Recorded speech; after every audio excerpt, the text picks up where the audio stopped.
সাংবাদিক শ্যামল দত্ত, মোজাম্মেল বাবু ও ঘাতক দালাল নির্মূল কমিটির সভাপতি শাহরিয়ার কবিরের 7 দিনের রিমান্ড মঞ্জুর করেছেন আদালত। বৈষম্য বিরোধী আন্দোলন চলাকালীন সময়ে ভাসানটেকো রমনা এলাকায় ফজলুল ও লিজা হত্যা মামলায় তাদের 10 দিনের রিমান্ড চায় পুলিশ। বাংলাদেশের বর্তমান রাজনৈতিক পরিস্থিতি দেশটির অভ্যন্তরীণ বিষয় বলে মন্তব্য করেছেন ভারতের পররাষ্ট্রমন্ত্রী এস জয়শঙ্কর। এছাড়াও ঢাকার সাথে স্থিতিশীল সম্পর্ক চায় নয়াদিল্লি। মঙ্গলবার দেশটির সংবাদ মাধ্যম এনডিটিভিকে দেয়া এক সাক্ষাৎকারে এমন মন্তব্য করেন তিনি। ভারতের দখলে থাকা 200 একর জমি ফিরে পাচ্ছে বাংলাদেশ। পদ্মা নদীর ভাঙনে প্রায় 3 কিলোমিটার সীমানা এলোমেলো হয়ে যায়। পরে সেই জমিগুলোর মালিকানা চলে যায় ভারতের হাতে।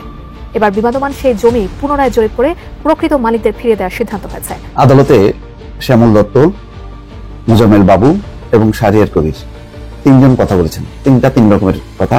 অনেক অভিযোগ, অনেক অপরাধ থাকা সত্ত্বেও প্রকাশ্যে জয় হিন্দ স্লোগান দিয়ে কিভাবে ফেসে যাচ্ছেন 71 টিভির ব্যবস্থাপনা পরিচালক এবং বিতর্কিত সাংবাদিক মোজাম্মেল বাবু। পাকিস্তানের সঙ্গে বন্ধুত্বপূর্ণ সহাবস্থান করে পারমাণবিক শক্তিতে বলিয়ান হয়ে উঠতে হবে বাংলাদেশকে এবং ভারতকে পাল্টা দিতে পাকিস্তানি যে একমাত্র পথ এবং এই বন্ধুত্ব রক্ষা করলে বাংলাদেশিরাই যে লাভবান হবে তা মনে করিয়ে দিয়েছেন এক ব্যক্তি, যা নিয়ে গোটা বিশ্ব রীতিমতো তোলপাড়। রাশেদ খান মেননের খবর আছে। দর্শক, এই কথা কেন বললাম? আজকে দেখেন কতদিন তিনি আটক হয়েছে। আটকের পর কিন্তু রিমান্ডের পর রিমান্ডে আছে এবং আদালতে যে ট্রিটমেন্ট সেটা তো নিশ্চয়ই দেখেছেন সেই প্রথম সময়ের। পরিস্থিতি বুঝতে পেরে অবশেষে ক্ষমা চাইল জাতীয় পার্টি। আমার প্রশ্ন, আপনার মন্তব্য করে জানাবেন। জাতীয় পার্টি যে অপরাধ করেছে, যে মাত্রায় দালালি করেছে, এই গৃহপালিত তথাকথিত সাবেক এই প্রধান বিরোধী দল আওয়ামী লীগের চামচা, আওয়ামী লীগের পাঁচাটাই গোলাম অপদার্থ এই পার্টিটাকে, এই বেঈমান এই ভারতের দালাল পার্টিটাকে ক্ষমা চাইলে আপনাকে ক্ষমা করবেন? আসসালামু আলাইকুম দর্শক, গুরুত্বপূর্ণ একটি নিউজে আপনাদের সকলকে স্বাগতম। দর্শক, বর্তমান সময়ের রাজনৈতিক পরিস্থিতি বা প্রেক্ষাপটকে বিশ্লেষণ করে আপনাদের সামনে বেশ কিছু গুরুত্বপূর্ণ ভিডিও ফুটেজ নিয়ে হাজির হয়েছি। এমনকি দর্শক, আমি আশা করছি আপনারা ভিডিও শুরুটা দেখে সেটা বুঝতে পেরেছেন। তাই বলবো দর্শক, যারা ভিডিওটি অন করেছেন তারা অবশ্যই নিউজটি না টেনে সম্পূর্ণ মনোযোগ সহকারে দেখবেন, তাহলে এই মূল রহস্যগুলো বা আসল ঘটনাগুলো জানতে বা বুঝতে পারবেন। তো প্রিয় দর্শক, আমি আর বেশি কথা বাড়াবো না। আমি ভিডিও শুরুতেই আপনাদের যে ভিডিওগুলোর অংশ বিশেষ দেখিয়ে শুরু করেছিলাম সেই ভিডিওগুলোর বিস্তারিত আলোচনা দেখাবো। তবে তার আগে বলি, যারা এখনো চ্যানেলটি সাবস্ক্রাইব করেননি সকলে চ্যানেলটি সাবস্ক্রাইব করে পাশে থাকা বেল আইকনটি বাজিয়ে দিবেন। আর যারা ইতিমধ্যে সাবস্ক্রাইব করে রেখেছেন তাদের সকলকে অসংখ্য ধন্যবাদ। তো চলুন একটি লাইক দিয়ে আমরা ধারাবাহিকভাবে সবগুলো ভিডিওর বিস্তারিত আলোচনা দেখে আসি। জয় বাংলা আমাদের ভারতের বন্ধুরা নির্বিঘ্নে বলে, আওয়ামী লীগের মন্ত্রী এদিক ওদিক তাকিয়ে থতমত খায়। কেন আমরা জয় বাংলা জয় হিন্দ বলতে পারবো না আমি জানি না। অনেক অভিযোগ, অনেক অপরাধ থাকা সত্ত্বেও প্রকাশ্যে জয় হিন্দ স্লোগান দিয়ে কিভাবে ফেসে যাচ্ছেন 71 টিভির ব্যবস্থাপনা পরিচালক এবং বিতর্কিত সাংবাদিক মোজাম্মেল বাবু, সে প্রসঙ্গে পরে আসছি। আর এক বিতর্কিত সাংবাদিক শ্যামল দত্ত, যারা দুজন একসাথে ময়মনসিংহ সীমান্ত দিয়ে ভারতে পালিয়ে যাওয়ার সময় জনতার কাছে আটক হলেন, গণধুলাই খেলেন এবং পুলিশের সোপর্দ করা হলো তাদেরকে। সেই শ্যামল দত্ত এবং মোজাম্মেল বাবুকে 7 দিনের রিমান্ডে পাঠানো হয়েছে। রিমান্ডে আদালতের নির্দেশে রিমান্ডে নেওয়ার আগে আদালতের কাঠগড়ায় দাঁড়িয়ে শ্যামল দত্ত কি বললেন? তিনি বললেন যে আমি কখনো সরকারি সুবিধা নেইনি এবং কোনো চাটুকারিতা করিনি। সরকারি সুবিধা নেননি এবং চাটুকারিতা করেননি, নির্লজ্জ মিথ্যাচার করলেন। আবারও তিনি কত অসংখ্যবার বিদেশ সফরে গিয়েছেন, কতবার, তার কোনো হিসেব আছে? এগুলো কি সরকারি সুবিধা নেওয়া নয়? তিনি প্রেস ক্লাবের কিভাবে সাধারণ সম্পাদক হয়েছিলেন সে কথা আমরা জানি না।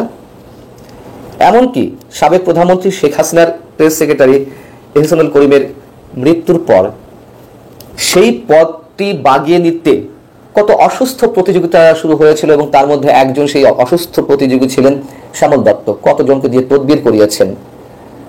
এইগুলো কি সরকারি সুবিধা নেওয়ার চেষ্টা নয়? শেষমেশ যদিও তিনি পারেননি, রাজাকার পুত্র নাইমুল ইসলাম খানকেই বেছে নিয়েছিলেন সাবেক প্রধানমন্ত্রী শেখ হাসিনা তার প্রেস সেক্রেটারির জন্য। তিনি কয়টি প্লট পেয়েছেন এগুলো কি হিসাব দিবেন শ্যামল দত্ত?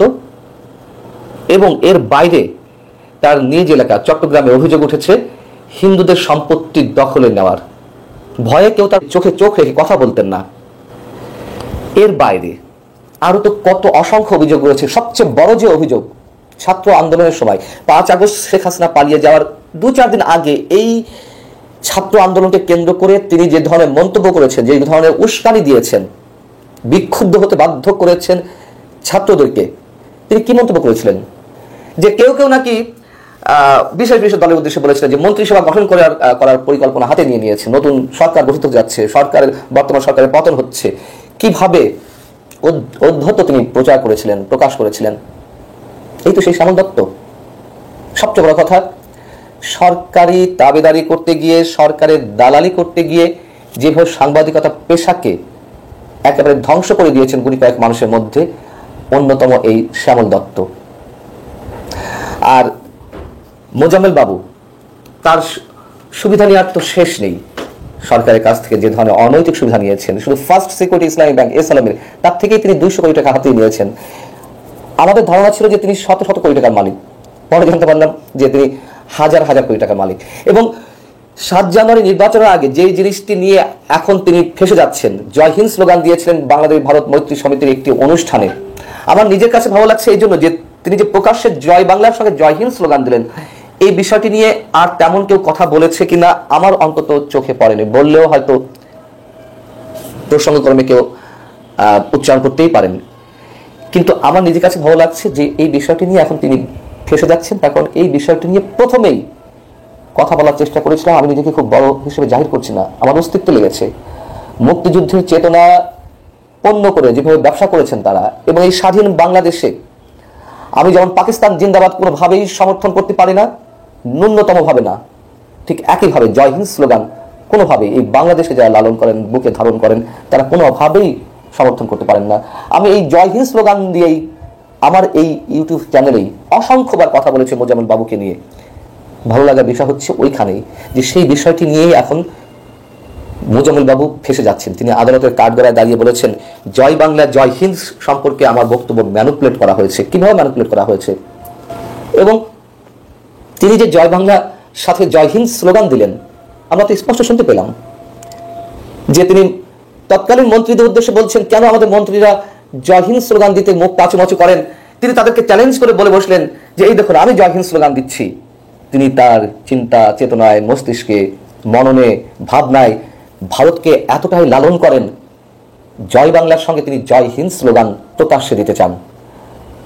হয়তো জয় বাংলা না বলতে পারলেও ভালো হতো, শুধু জয় হিন্দ বললেই তার জন্য অনেক অনেক বেশি স্বস্তিদায়ক হতো।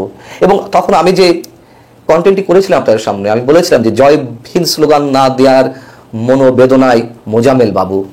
আসলে তাই, এই বাংলাদেশে ভারতীয় যে আধিপত্যবাদের চিত্র আমরা দেখেছি, বাংলাদেশের প্রতিটি বিষয়কে গ্রাস করছিল ভারত মোজাম্মেল বাবুদের সহায়তায়। তো এরকম আরো অনেক মোজাম্মেল বাবু রয়েছেন যারা ভারত ছাড়া কিছু চিন্তা করতে পারতেন না, বাংলাদেশকে তারা নিঃসন্দেহে ধারণ করেন না, যারা আজকে মোহাম্মদ আলী জিন্নাহকে বাংলাদেশের জাতির জনক হিসেবে দাবি করার চেষ্টা করছেন, ঘোষণা করতে দাবি জানাচ্ছেন, তাদের সঙ্গে মোজাম্মেল বাবুদের কোনো অংশে কোনো পার্থক্য নেই। দিন শেষে যেভাবেই হোক এই বাংলাদেশ আমাদের, এখানে ভারত কিংবা পাকিস্তানের কোনো প্রেতাত্মার স্থান হতে পারে না। আজকে জয় হিন্দ স্লোগান দেওয়ার কারণে মোজাম্মেল বাবু ফেসে যান, যদি সত্যি সত্যি এতে তার কোনো বিচার হয়, অন্য কোনো অপরাধে তার বিচার না হলেও আমার অন্তত কোনো কষ্ট থাকবে না। ঠিক একইভাবে এই বাংলাদেশকে যারা পাকিস্তানের সঙ্গে মিলিয়ে কথা বলার চেষ্টা করছেন, তাদেরকেও একইভাবে একদিন কোনো না কোনো সময় আদালতের কাঠগড়ায় দাঁড়াতে হবে। ভারতের দখলে থাকা 200 একর জমি ফিরে পাচ্ছে বাংলাদেশ। পদ্মা নদীর ভাঙনে প্রায় 3 কিলোমিটার সীমানা এলোমেলো হয়ে যায়। পরে সেই জমিগুলোর মালিকানা চলে যায় ভারতের হাতে। এবার বিবাদমান সেই জমি পুনরায় জরিপ করে প্রকৃত মালিকদের ফিরিয়ে দেওয়ার সিদ্ধান্ত হয়েছে। বিজিবি বিএসএফ এর বৈঠকে এই সিদ্ধান্ত হয়। তবে কবে নাগাদ মিলবে এই মালিকানা, জানাচ্ছেন এসআই রাজ। কুষ্টিয়ার দৌলতপুর সীমান্তে পদ্মা নদীর ভাঙনে ভারতীয় সীমান্তে বিলীন হয়ে যাওয়া প্রায় 200 একর জমির মালিকানা ফিরে পেতে যাচ্ছেন বাংলাদেশি মালিকরা। রোববার অনুষ্ঠিত দুই দেশের সীমান্তরক্ষী বাহিনী বিজিবি ও বিএসএফ এর ঊর্ধ্বতন কর্মকর্তাদের সৌজন্য বৈঠকে এ সিদ্ধান্ত নেওয়া হয়। বিজিবির 47 ব্যাটালিয়নের অধিনায়ক লেফটেন্যান্ট কর্নেল মোহাম্মদ মাহবুব মুর্শিদ রহমান বিষয়টি নিশ্চিত করে বলেন, বিবাদমান জমি পুনরায় জরিপ করে প্রকৃত মালিকদের ফিরিয়ে দেওয়ার সিদ্ধান্ত নেওয়া হয়েছে। স্থানীয়রা জানান, পদ্মা নদীর ভাঙনে এবং প্রাকৃতিক দুর্যোগে 40 পাড়া বর্ডার আউটপোস্টের পিলার 157/MP থেকে 85/10S এলাকা পর্যন্ত প্রায় 3 কিলোমিটার সীমানা এলোমেলো হয়ে যায়। বিবাদমান জমিগুলো ভারত সীমান্তে দৌলতপুর উপজেলার রামকৃষ্ণপুর ইউনিয়নের পদ্মা নদী ঘেঁষা 40 পাড়া এলাকায়। বিজিবি সূত্রে জানা গেছে, গত 10 ফেব্রুয়ারি উভয় দেশের সার্ভেয়ার বিজিবি ও বিএসএফ এর সিদ্ধান্ত অনুযায়ী ভারতের অভ্যন্তরে বাংলাদেশের আনুমানিক 200 একর জমি এবং বাংলাদেশের অভ্যন্তরে ভারতের আনুমানিক 40 একর জমির গড়মিল পাওয়া যায়। 15 সেপ্টেম্বর দুপুরে বিএসএফ এর আহ্বানে ভারত বাংলাদেশ সীমান্তে দৌলতপুর উপজেলার মহিষকুণ্ডের জামালপুর বিওপির সীমান্ত পিলার 152/7 থেকে আনুমানিক 150 গজ ভারতের অভ্যন্তরে দুই দেশের সীমান্তরক্ষী বাহিনীর মধ্যে বৈঠক অনুষ্ঠিত হয়েছে।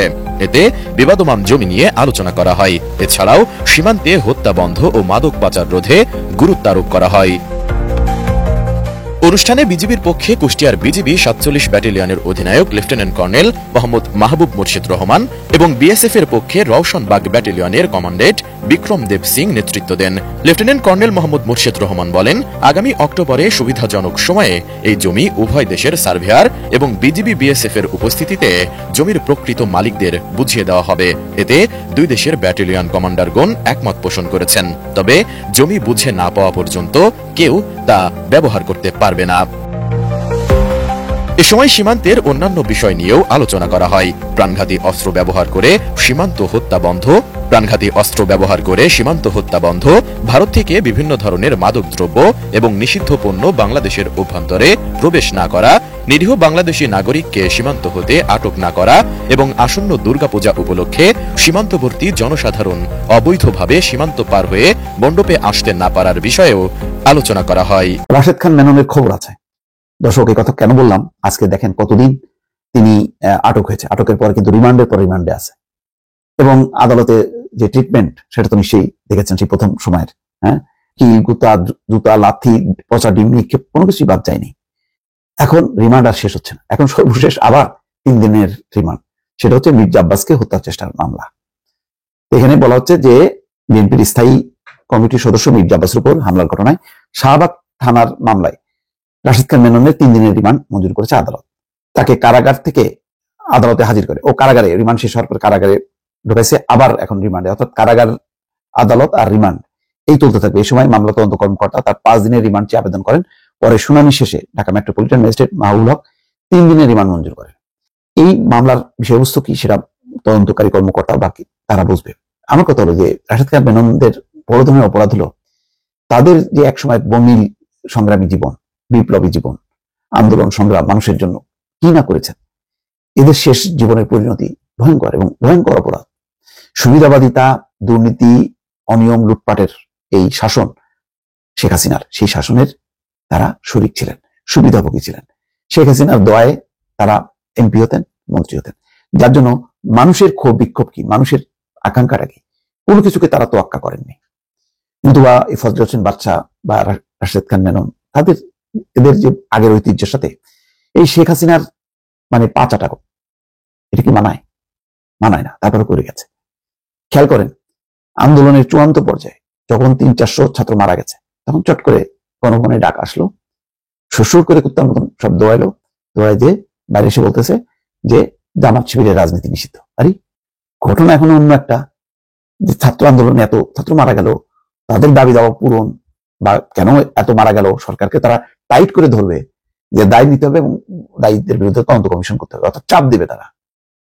উল্টা এই দায় তারা চাপাই দিল জামাত শিবিরের উপর। মনে হলো বাংলাদেশের মানুষ মনে হচ্ছে যেন একটা মানে এ থেকে ভেসে আসছে, অগা মগা জগা যা বুঝাবে তাই বুঝবে, মানে তারা ঝাঁপাই পড়ে, হ্যাঁ আরে বাবা তাই নাকি, জামাত শিবিরের তাহলে ষড়যন্ত্র, এত বড় স্টুপিড, কি বলবো আর। এইরকম একটা সিদ্ধান্ত বেরোয়, আবার হাসি মুখে ওবায়দুল কাদের মতন একটা ক্লাউন রাজনীতিবিদের পাশে দাঁড়ায়, তারা আবার এই ঘোষণা দিচ্ছে। আবার প্রত্যেক আলাদা আলাদা করে, ইনুও বলে, রাশেদ খান মেননও বলে, ওবায়দুল কাদেরও বলে। তা কদিন পরেই নাই সরকার। এইটা হলো একটা চিত্র। 15টা বছর তো এই কাজই করছে। কি করছে? কোথায়? স্বাধীনতা, মুক্তিযুদ্ধের চেতনা, গণতন্ত্র কোনটা শক্তিশালী হয়েছে? ওনারা ওনাদের পকেট ভারী করছে। শেখ হাসিনার পা চেটে তারা কি হয়েছে? এমপি হয়েছে, মন্ত্রী হয়েছে। কত আফসোস তাদেরকে, কেন আরো তাদের দলকে দেয় না কোটার মতন আর কি, এমপি শিবের কোটা দেব, মেনন সাহেবের 4টা দেবে, ইনু সাহেবের 3টা দেবে, এইভাবে কোটা করে থাকবে, নিজে হবে এমপি, বৌরি বানাবে এমপি, মানে ফ্রি স্টাইল। এরা কি বলে সারা জীবন নাকি সমাজতন্ত্রের রাজনীতি করছে। এদের মতন মানে বুর্জোয়া রাজনীতি তাদেরও যারা করছে, তাদেরও একটা নীতি নৈতিকতা থাকে, একটা গণতান্ত্রিক মূল্যবোধ থাকে। আমরা ইউরোপ আমেরিকার পলিটিশিয়ানদের জীবন থেকে দেখি। আর এরা কি লুম্পেন টাইপের পলিটিশিয়ান। আজকে এদের এই মানে আদালতে চর, গুতা, লাথি, মানুষের কোন রকম কোনো সহানুভূতি নেই। আছে? কোন প্রতিবাদ আছে? কোন ফেসবুকে লেখালেখি আছে? বুঝলাম না বাংলাদেশে নাই, ঠিক আছে বাবারে, মানে এখানে করলে বিপদ হবে। কই দেশের বাইরের দিকে তো কোনো আমি নজরে পড়ে না এদের পক্ষে কোনো 2 লাইন লিখতে। কই দল কোথায়? আওয়ামী লীগ নাই, ভ্যানিশ হয়ে গেছে। তো ওয়ার্কার্স পার্টি সব বিপ্লবীরা কোথায়? জাসদের বিপ্লবীরা কোথায়? চরম পরিণতি এদের। আওয়ামী লীগ তো শেষ হয়েছে, আওয়ামী লীগ হয়তো আবার অন্য কোনো ভাবে ফিরে আসবে, কিন্তু এই ওয়ার্কার্স পার্টি, এই জাসদ, এই মেনন, ইনুরা, এদের আর গোনাগোষ্ঠী থাকলো? এরা শেষ তো পুরা সব শেষ হয়ে গেল, চরম পরিণতি। এবং আমার মনে হয় যে ওই হত্যা চেষ্টার বিচার মামলা টামলাগুলি দরকার নেই, এই বিচার তাদের হয়ে গেছে, এইসবের মধ্য দিয়েই বিচার হয়ে গেছে। অর্থাৎ বাংলার মাটিতে এই ধরনের দালালদের একেবারে কবর চূড়ান্ত হয়ে গেছে। দর্শক, আমি আশা করছি আপনারা সকলেই অত্যন্ত মনোযোগ সহকারে সবগুলো ভিডিও দেখেছেন। এমনকি দর্শক, যদি এই ভিডিওগুলো সম্পর্কে আপনাদের কোনো মতামত থেকে থাকে তাহলে তো অবশ্যই জানাবেন। দর্শক, নিউজটি শেষ করছি এখানেই, ফিরছি পরবর্তী নিউজে নতুন কোনো টপিকে। আল্লাহ হাফিজ।